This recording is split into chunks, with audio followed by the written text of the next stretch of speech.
E aí, pessoas, tudo certo? Hoje eu venho conversar com vocês sobre acessibilidade. E aí, o que é que vocês pensam quando ouvem esta palavra acessibilidade? Aposto, vocês pensam logo na questão arquitetônica e física. Essa realmente é a forma mais comum da acessibilidade ser lembrada. Mas hoje aqui nós vamos entender que a acessibilidade vai além da questão física e arquitetônica. Nós vamos entender que a acessibilidade ela precisa ser vista além. Vou trabalhar com vocês aqui algumas dimensões da acessibilidade. Primeiro de tudo, é preciso entender que a acessibilidade é acesso seguro e autônomo. E o acesso seguro e autônomo não se resume à parcela da população com algum tipo de deficiência. A acessibilidade deve ser pensada para todos nós, independente de termos ou não alguma deficiência. Afinal de contas, uma gestante também é uma pessoa que requer algum tipo de adaptação no seu fluir do dia a dia. Então vamos lá.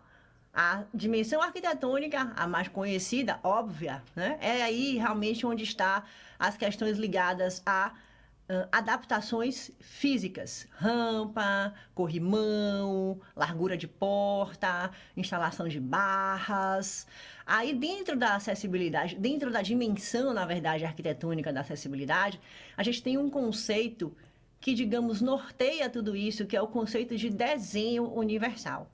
Eu não vou discutir hoje com vocês aqui nesse vídeo, fica para uma próxima. Quem tiver curiosidade, dá um Google e já vai se inteirando com o tema.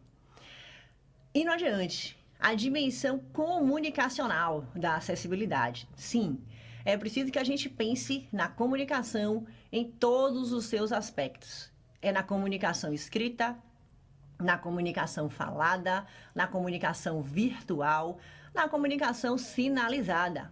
Aqui a gente tem que lembrar da Libras, da Língua Brasileira de Sinais, linguagem pelo qual as pessoas surdas, a maioria delas, não é todo surdo que sabe Libras, usa para se comunicar. A dimensão instrumental. Quais são os instrumentos que são utilizados para que as tarefas possam ser desenvolvidas? E aí a gente vai pensar aqui em tarefas, em atividades, em todos os âmbitos da vida. Seja dentro de uma casa, dentro de uma empresa, dentro de uma escola, né? Quais são os instrumentos que existem hoje para que a acessibilidade possa ser contemplada do ponto de vista instrumental? Outro conceitinho que vale a pena a gente observar: ajudas técnicas, tecnologias assistivas. Muito importante. Outro momento discutiremos com certeza. A dimensão metodológica.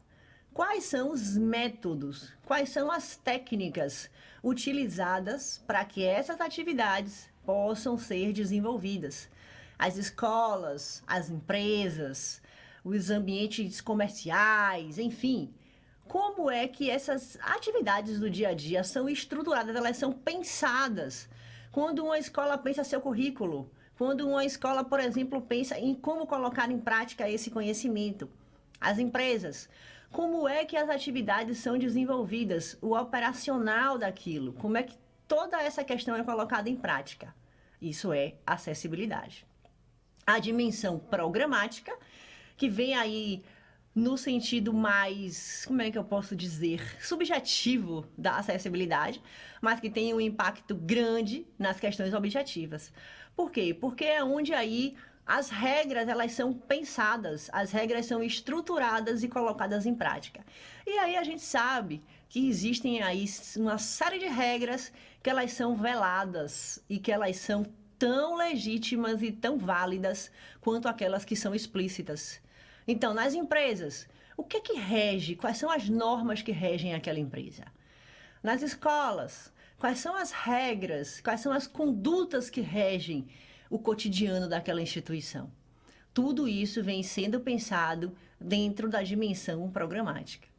E a última, não menos importante, talvez a mais importante de todas, é a dimensão atitudinal. Essa sim, já falei em outros vídeos aqui no canal.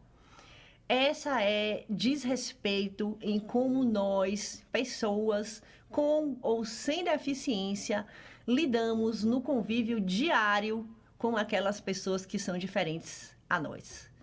Então, assim, quando a gente encontra uma pessoa com deficiência, como é que a gente olha para essa pessoa? O que é que a gente sente? Como é que a gente age?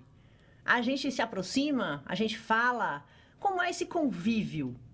Essa é a barreira, na verdade, é a dimensão atitudinal.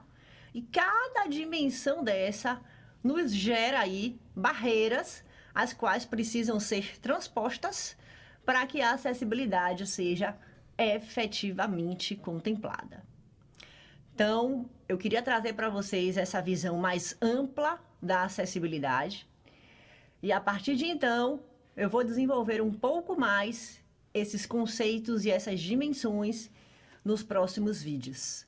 E se esse vídeo faz sentido para você, ativem o sininho das notificações, se inscrevam antes, claro, curtam, compartilhem, comentem e até uma próxima. Valeu!